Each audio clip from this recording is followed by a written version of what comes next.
SHE Publishing LLC is a publishing and retail company founded during the COVID-19 pandemic.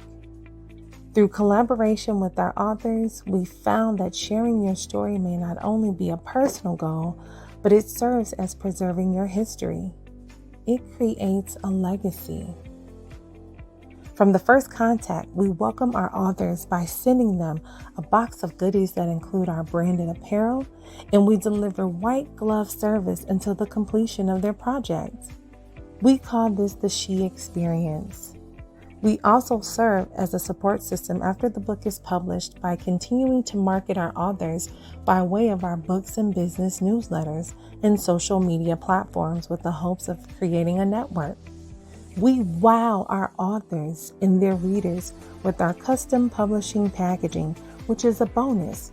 We believe first impressions matter.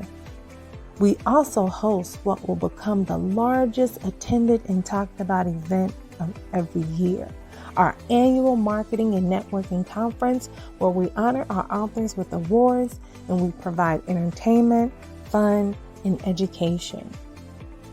We invest in the authors who want to become publishers, providing them free how to become a publisher training, sharing every step we've taken to build our company. And finally, as an investment in our future leaders, we've launched the Little She Project, which will promote reading, authorship for our children, and funding for schools around the world. Let SHE Publishing LLC be your extended family. Be a part of our community of authors, sister companies, partners, or simply a friend. Everybody has a story to tell. Share your story with the world.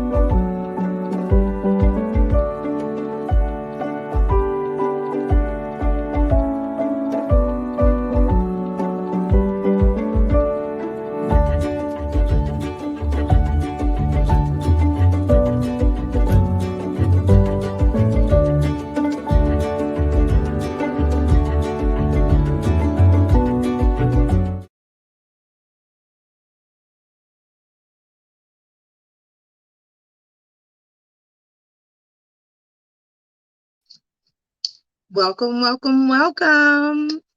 This is the ShePub Network, where we talk books, authors, and publishers. My name is Shanitha Burton, and I am the CEO and founder of SHE Publishing LLC. Ladies and gentlemen, do we have a treat for you today? Now, for the entire month of October, we are going to be showering you with our most prominent authors who have written books. Maybe it's the first book, maybe it's the third. In today's case, it's the fourth. Today, we will be introducing you to one of our poets. She has written 3 poetry books. It's a series. And I'm not going to even tell you everything that I'd like to tell you. I'm going to let her tell it. But just to show you guys, 3 of the books that she currently has out. Her series is absolutely beautiful. Not sure if you could actually see the book arrangements, but the covers are quite beautiful. The poetry is absolutely amazing. So without further ado, I would like to introduce. She is actually a nominee for the Triple Threat Award. By the way, you can meet her. You can purchase her books. She will sign them for you November 18th. She will be at the 2022 SHE Conference and Networking Convention. So again, without further ado, I'd like to introduce the spectacular, the wonderful Pamela Fields. Yay! Hello. So how are you doing, Pamela? I'm just trying to get above this sheath, this shyness. Okay, because it's time out for being shy right now. It's time to, really talk about what I'm doing and what I'm trying to do with the books that I'm writing. Yes. You actually, with your poetry, you actually remind me of Maya Angelou. Ooh, Even your presence, your tone of your voice, it's just wow to me. and she is, I mean, someone to be admired. And thank you for that. That sounds really like a great compliment. And so I appreciate it. And I do love Maya Angelou. She is Mhm. a beautiful poet. She is. Wow, splendid. Um, so I'm just gonna dive right in. Do you mind? I don't mind. Come on. Come on. So we can get through this. Shanika. All right, well, you're doing a great job. Okay, so can you tell the listeners and the viewers a little bit about yourself? I'm a mother, first of all. And I originally told the viewers that I have three children, which in fact I have four, and the fourth is unborn. Okay, so I have four children. I'm the mother of four children, and I'm a resident of Chicago, Illinois, Chicago born, Chicago bred, and I probably never live anywhere but Chicago. And I work very hard. I work at daycares, South Stepping Stones, uh, early childhood daycare on the south side of Chicago in the hood. I live right down the street from there, so it's very convenient. But I've been doing this for quite a while, maybe about 20, 30 years. And so I'm very comfortable with the work. Um, and I enjoy it. I enjoy working with the little children and little babies, and each one is so special and so unique, and it just woos me and ahs me when I see them grow out of the sort of like the stage of being shy to being the person that they are going to become. Living and talking and having opinions. So that's who I am, and that's what I do. And I, on the side, sometimes I'll bake some sweets and share my sweets with people that know me. I don't do too much of the baking right now because I'm so busy with all my other projects. But my babies are actually my passion, and you will see me on any given weekend just preparing little what I call learning tools, preparing little learning tools to enhance or to help, you know, them enjoy the learning, because most times schools for most children is boring. Most children, they think school is boring. They haven't found the wow in school yet. And so I like to create learning tools just to give them a little game or some fun as they learn, So, and most of the stuff that I use to create those projects, those learning tools, is um, um, um, you know, hand re and I'm using over and over again. I mean, you can find Mhm. um, um, anyway, what I'm trying to say is that it don't cost me a lot to do it. It's just, I find cardboard here and I find cardboard there. And I love to work with cardboard because cardboard is more doable than a piece of paper. Children usually take paper and ball it up or tear it. So I usually reinforce some of these learning tools with cardboard so that they can handle them just a little bit better. Yeah, you know what? I mean, you sound like you have a passion for our children. And I think that's so important, especially now, because when COVID hit, it just seemed like it changed the world. And for you to still want a child to find their wow, at the age that they are, that you are watching them, I think that is wonderful. A lot of times, when we go to work, we go to work to make the money because we need the income for paying bills and what have you.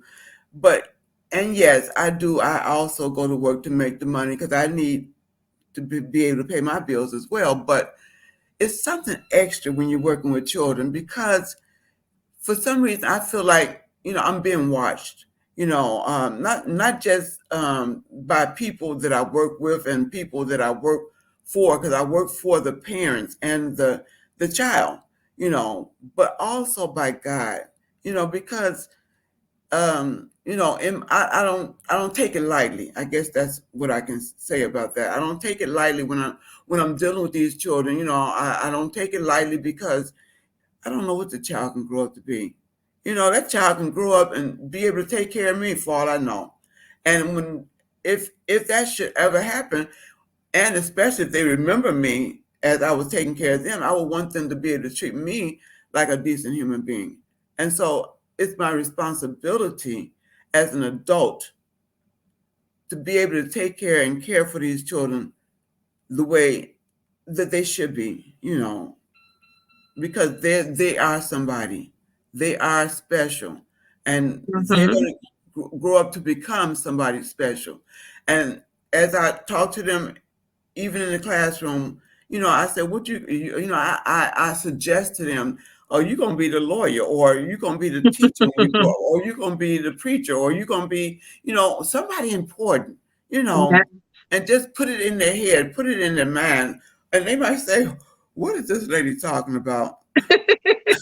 And, they might not know until it dawned on them when they become able to understand the language, and that's my job to help them understand, half of what we talk to them about in the classroom. Yeah. It so for me, it's making me think of twofold. It's making me think of my teachers who Okay. probably didn't know they had an effect on me. One of the teachers I remember, her name is Miss Shula, and she instilled peacemaking into us. Wow. And she also instilled in us that we could do whatever we want. She linked us up with like a writing buddy from a different state. Wow. That was beautiful. And that was a huge impact on me. Like, I'm about peace. I have to have my peace. And I'm sure she was a part of that.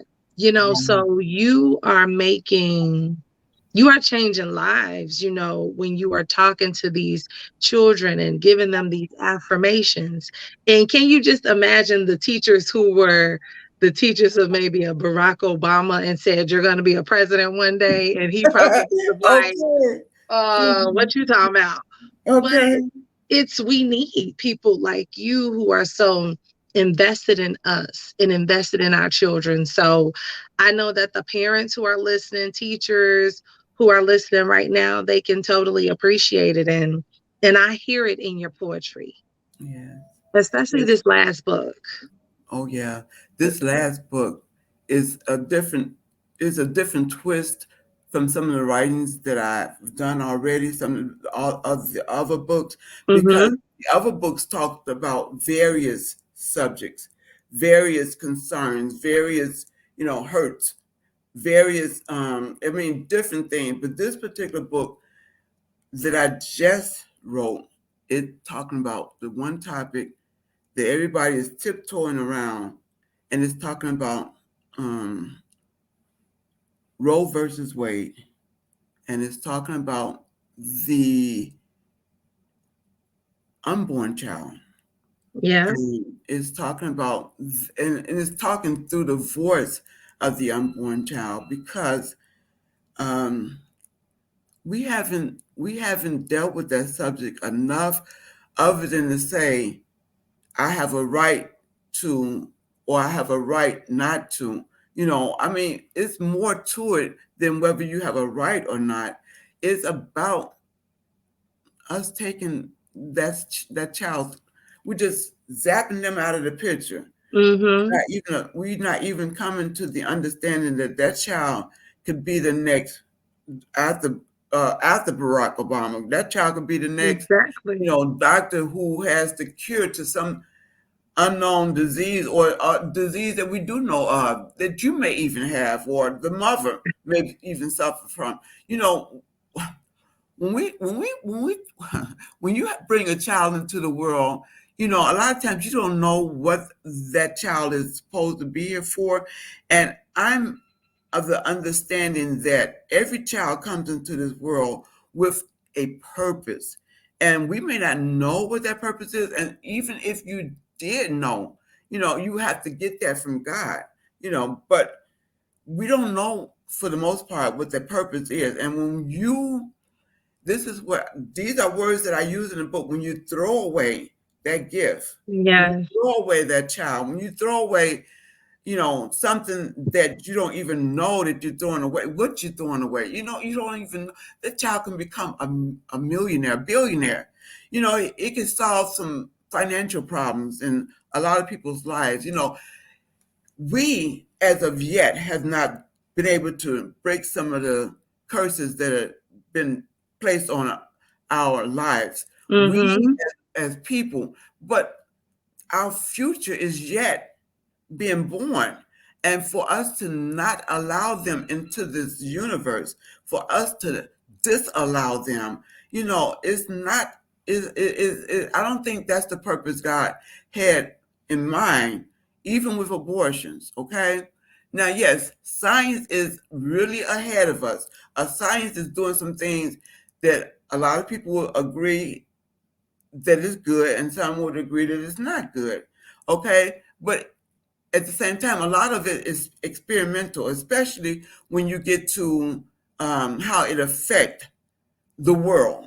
Okay, and we have to deal with some. I mean, some of the consequences. I mean, Roe versus Wade got really, really heated. People were talking, and I didn't even know that I could even write this book. I'm like, that's a touchy subject, and I didn't think I could do it, but I like to think I was chosen. It wasn't something that I decided one day to wake up and just write a book about abortions. Right. I like to think I was just chosen to do it, picked on or handpicked. You do this.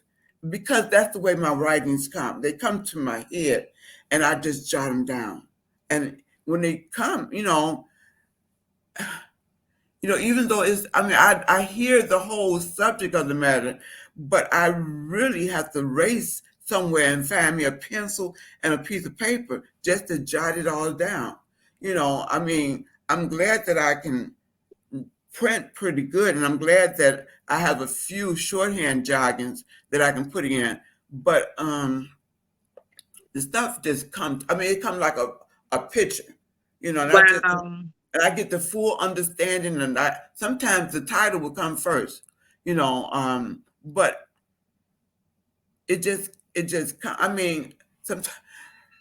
sometimes I think I'm inspired most during times when it's quiet. As a matter of fact, for this last book, I had to just cut off the TV. I just could. I had a deadline and I wanted to do something before, a certain time. And Mm-hmm. the time is approaching, it'll be here within a couple of weeks. And so I had to just cut off the TV and it got to the point where I even had all the inspirations in the book, but then I had to type them up and send them to the publisher. So that requires me to stop watching TV so much. And I'm not a phone person, but every now and then you will get on Facebook, and I don't do Facebook even as much as most, but I just had to just do the book, just focus totally on the book. And it's not music, just total quiet, that can get me hummed in the best. So that's where I'm at right now. And this is what I'm giving to the world, and I just pray that it can help somebody, you know. Yes, you brought up so many so many great points. Like, I enjoy talking with you. Me too. Like, meeting you has been such a blessing, by the way. You too. Um, yeah, you brought up so many points about, we may be killing off someone who's the next Barack, or the next person who's creating the cure for cancer, or that kind of That situation. billionaire. So Yeah. it's definitely a touchy situation, depending on the purpose Yeah. of Yes. why somebody has made the decision to do this. But so, just so that the viewers know what book we're talking about, this book. This is your last book. It is entitled Veto My Vote. It's volume 12. That title is just so, it captures you. And like you said, you're talking about the things of today, what's going on today in our world. And I know it will be a true blessing. It's not even out yet. Actually, it's gonna launch October 15th, y'all. So Okay. y'all better pick it up. I believe it may even be popping on Amazon, Barnes and Nobles with the rest of your books, maybe Target. I saw it popping up on Amazon for pre-sales, and it will also be on your website soon for Okay. pre-sales as well. Okay. And Yep. that's what I like about She Publishing. They keep me. They are able to accommodate my rushes and my my questions, my concerns. I mean, when I met this publisher, this CEO, this Shanita, when I met her, I told her these are my exact words, and I told her, and I meant that, and I still mean it. I've been waiting for you all these years because a lot of my writings have been written already down through the years. And a lot of them had things to do with some of the trials and tribulations I've been through and my personal struggles. Okay. And if I'm going through struggles the way I'm going through them, I know other people in the world are too, especially behind this pandemic that we just recently had.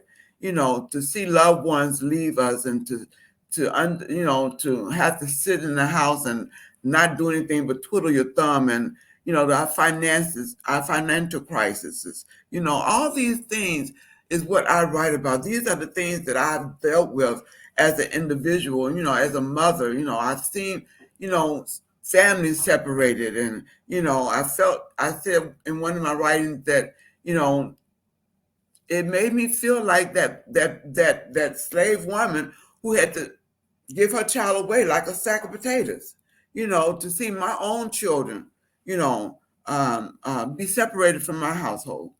And that's my story. That's part of my story. And my whole story is not out because I have volumes that are not even printed. Okay. So, but one by one, they will get there, because it's my story, it's part of me. And I guess the whole package will tell the story at some point. I hear in my head about volumes that I even not even written yet. So I got titles, but I don't have no stories. But I understand that they're to come. Okay. So I'm just, you know, um, just writing and just hoping that it helps you in your ventures and your future walks, and it helps our young people, and that these books are a blessing to those that read it. Yeah. Now, do you remember? So I want to start with your first book. Okay. The first book you published with She is A Positive Version, and this was volume 1. Yes. Do you have a favorite poem in that book? I mean, probably all of them, but is there a favorite one that you have?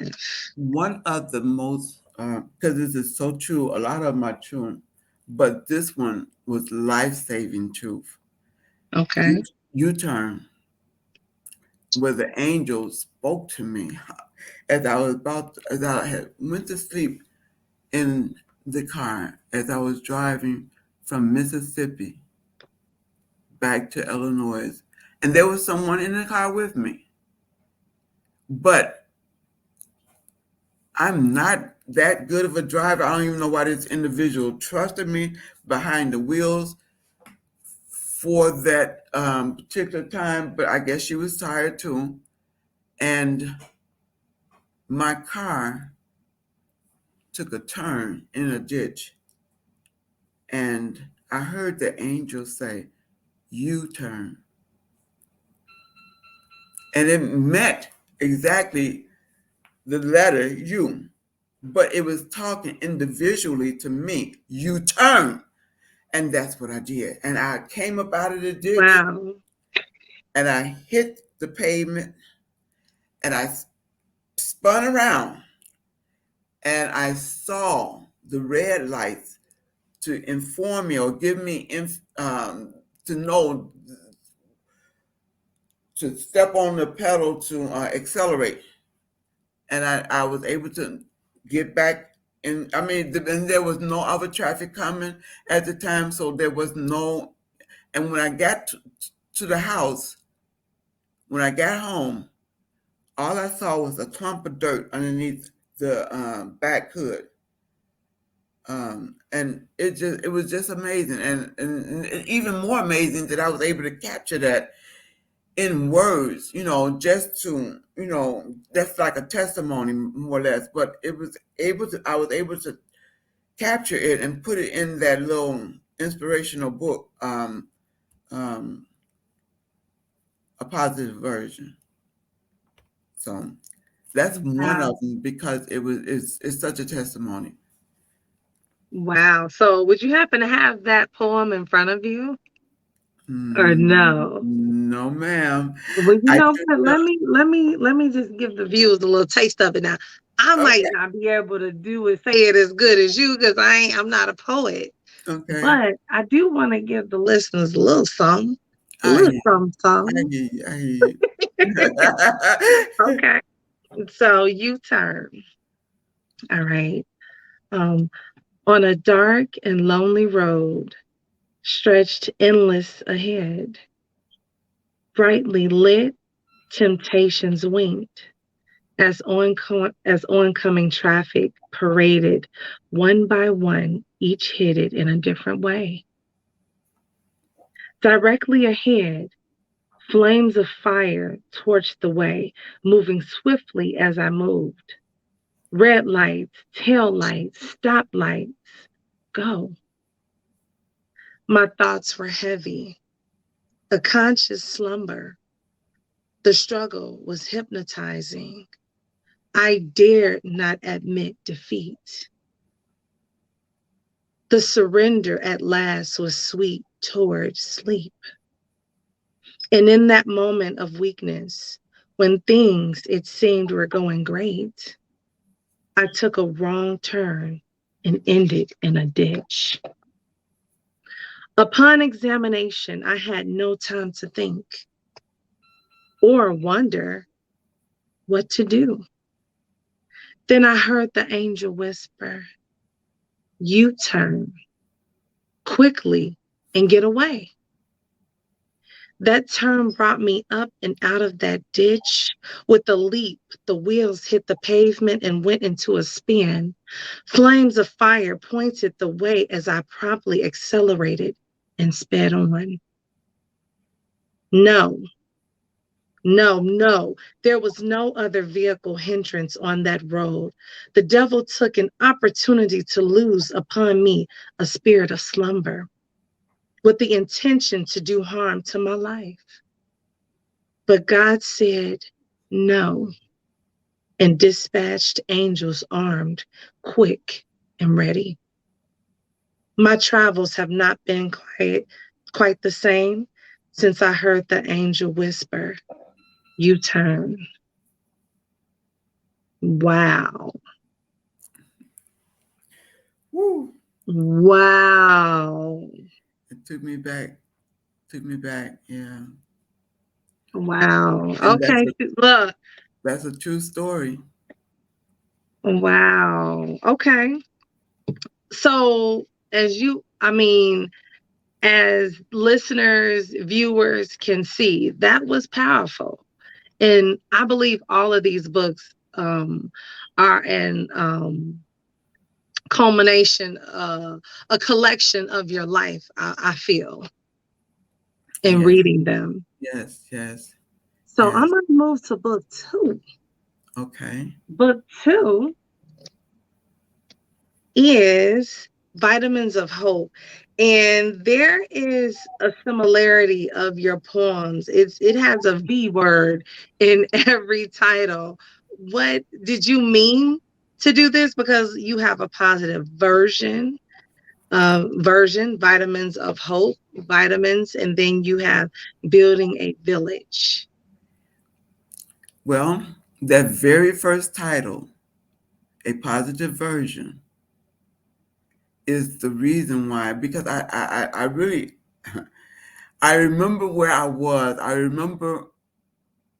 mean, I remember the collections of poems, and I remember, me thinking about the title. And when I heard positive version, version, the English language is such that sometimes a word sounds like there's two different meanings, but they sound alike.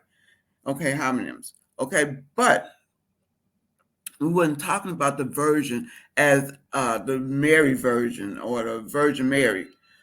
And I didn't quite get that when I heard it until it was brought to my innermost being as I was my conscience. And it just said, no, it said, no, virgin. I mean, as if a different kind or. So that gave me the idea that these books are really supposed to have a V word in it. And in one of the books that is not published yet, but it's called V is for Victory. And victory and victoriously and being a victor of all the things that I've been through is what I'm about. A lot of people go through stuff, and when you're going through a trial, sometimes you don't understand that the end of that trial is at hand, but you got to get through it.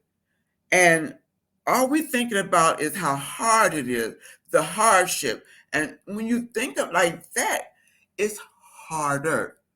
But what you got to think on, and it's the way it's about what you're thinking. It's about where your head is.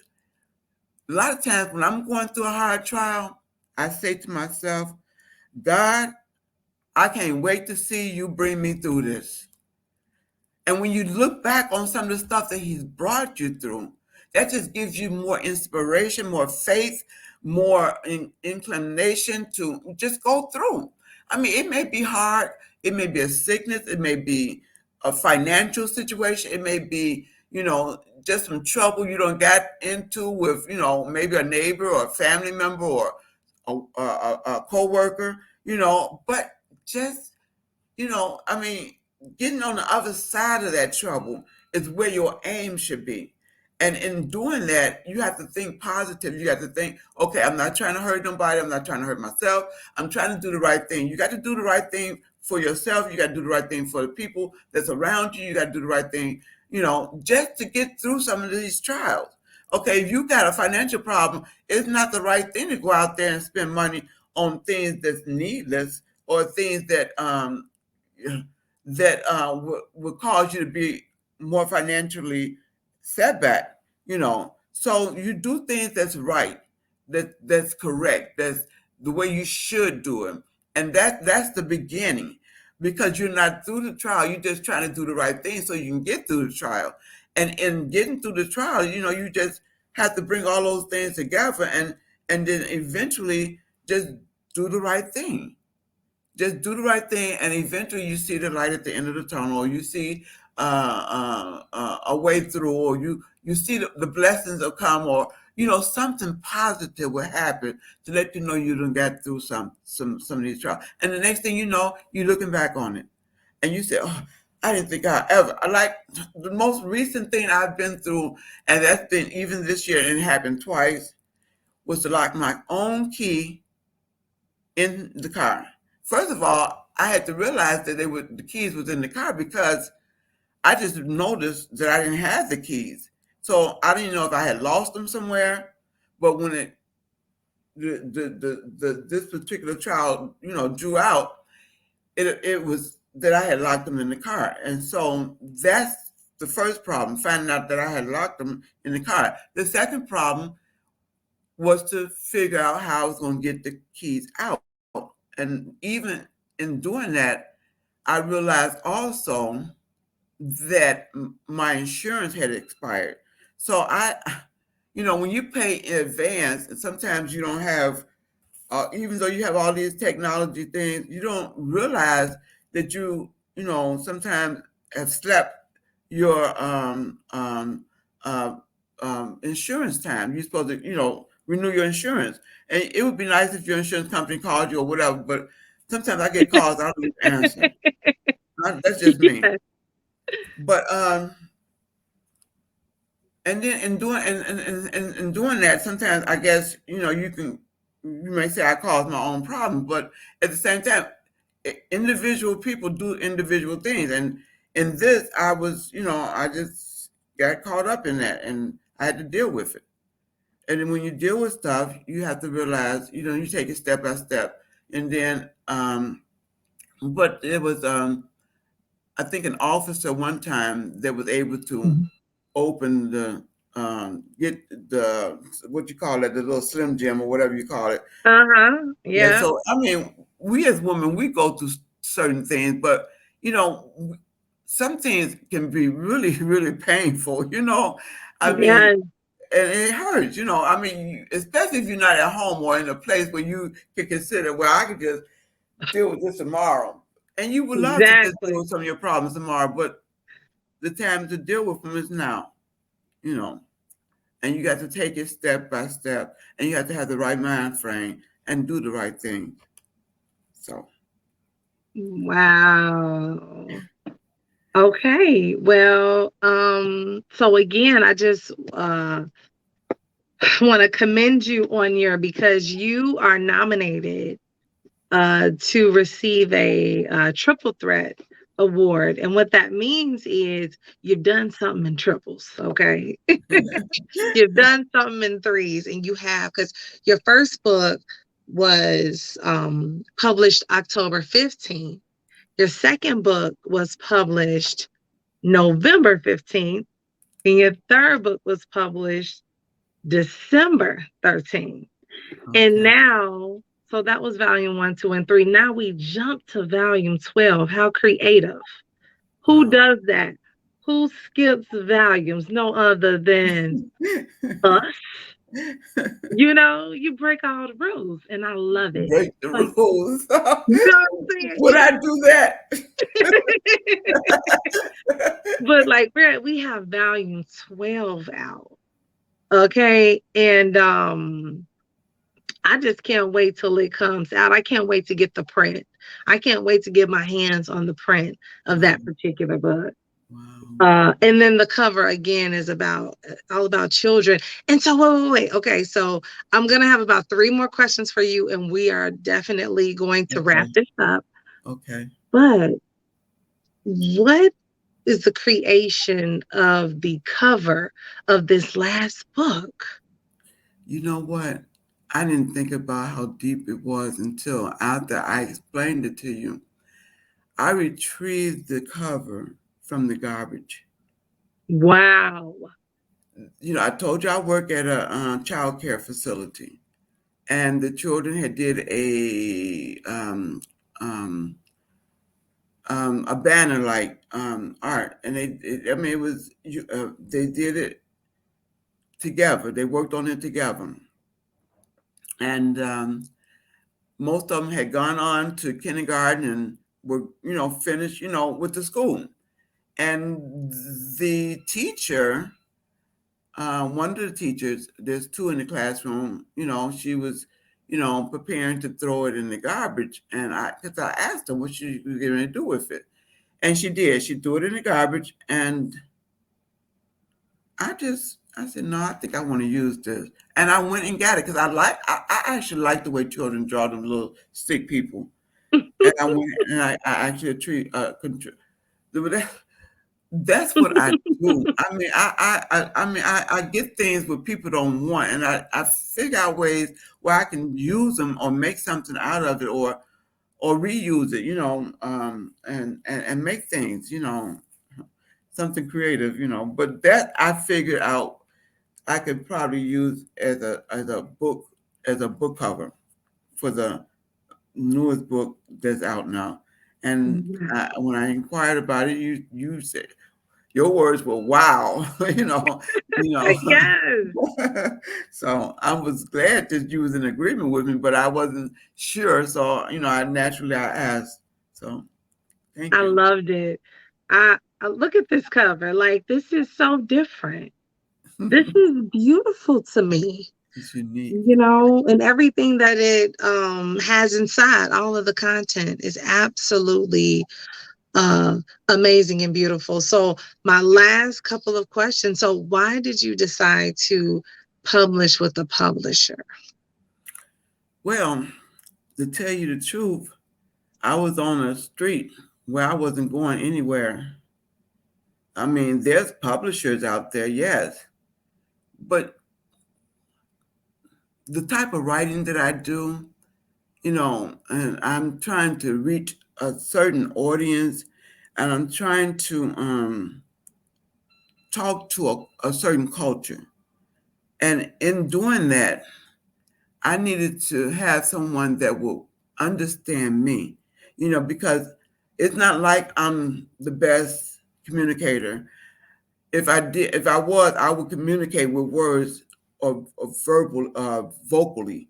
But instead, my choice is to write, and I needed someone that could see what I needed, and I mean, and Miss the She Publishing, they went straight to my heart and printed the books exactly the way I needed them to be printed.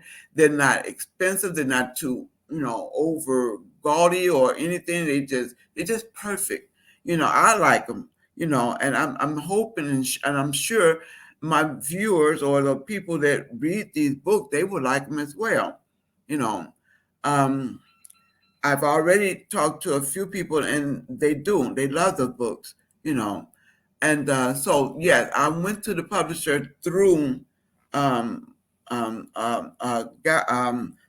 pastor, who has printed some books, and he told me of the She Publishing Company. And when I went to it, I mean, she was everything I needed, and I told her when I met her, I said, you know what? I've been waiting for you for a long, long time, for years, because a lot of my writings have been written for years. And I've been waiting.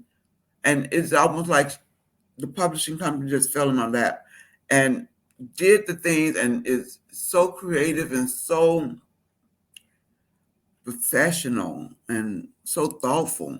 Even this interview, it's just who does that? She does, you know, thoughtful enough to bring my voice to the camera so that people can see, okay, it's a real person behind these books. To see the real person behind the books. And that's just thoughtful. Um, and I guess that's what I needed. I needed someone that could foresee what I needed and do the things that would help me sell the books and help the books be sold. And it's not just me. It's I mean, I like to think this is a work of for God. It's not. I Yeah. mean, because it talks about you know the violent time. Some of these inspiration talks about some of the violent times that we've been experiencing in the world, and how to get through some of this stuff. And I mean, with prayer, of course, but also you have to show a little love, and not be, so afraid of each other. We have to, come down to earth and act like we're sisters and brothers and we're flesh and blood. And Yes. things hurt. We got to act like that and treat people cordially, like you want to be treated. And hopefully some of this stuff that's going on in these books will get out to people, and it won't be such a hard thing for us to just act like normal people rather than like we're really trying to do harm to our own people and our own kind, our own families, and just some of this stuff is just outrageous, y'all. It's just outrageous. So I'm just, trying to be the voice, as I live this earth, and I'm not a young person, but I don't sit on the sidelines for a long time, and I write my little stuff down, and so it's time to get them out now. And I'm not on the sidelines anymore. I'm making a voice, and then my voice is for us to begin to build rather than tear down, and to Yes. begin to accelerate and enjoy life, rather than, every time you look at somebody on the news, somebody's talking about a loved one that's not here anymore, or we're wearing their name on T-shirts, or something like that. So we need to celebrate life, and that's what I'm hoping that the books will do. And I appreciate the She Publishing Company for helping me to get that out. Thank you. Yes. Yes. Well, I mean, I could talk to you all day, all night, because it's such wisdom that we can get. And I'm glad that you're finally getting these books out after such a long time. Mhm. Um, the stuff in here is amazing. I read it somewhere, or I heard it somewhere, that secrets are in the books, but let me tell you, the help is some of these books. You guys are sharing your stories, and it's been such a blessing for me as well. And I Oh, know every single author that I have connected with, wow, it you was do. meant. It was meant. Your books inspire me. And I think I've said this on another interview, but these books have been therapy for me as well. Because Oh, I'm human. I go oh, through things too. I've locked yeah. my keys in my car. You know, um, you could put me in a room with women like you, and I would just soak up all the knowledge and understanding. And guess what? I have gems right here. Wow, Okay. And in the other books, like, I can read these books and say, wow, it's not just me. wow. They're relatable. Um, you remind me of my grandmother so much, one of my grandmothers so much. But again, you also like just again the Maya Angelou feel. It's just, I'm like, Right. wow. So the viewers, they can hear more. They're gonna see you in Houston, Texas. You're gonna be on a tour with us to Houston, Texas. So I'm so excited about that. I am too. Right, as well as the awards, the She Conference and Networking Convention, Okay, where you yeah. will be. So I'm not gonna keep you any longer. Yeah. I just want to thank you for being a part of the She family. Thank you. Thank you for having me. And that's why I'm glad I am, because of the things that you do, all these conferences and stuff. And you Thank did. you. All right.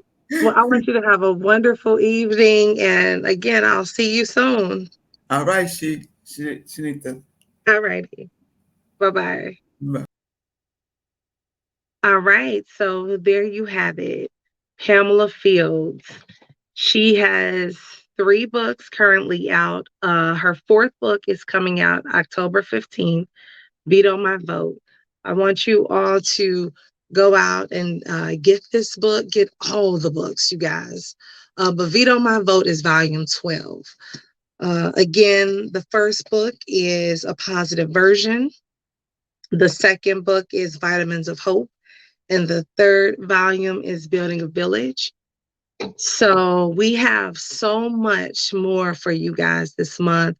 And I just thank you all for being here and listening to us share this, share this video, listen to all this wisdom that was on the show today. Listen to the entire interview. So thank you guys for being with us on this month of October. Looking forward to seeing you for the next ShePub Live. Thanks.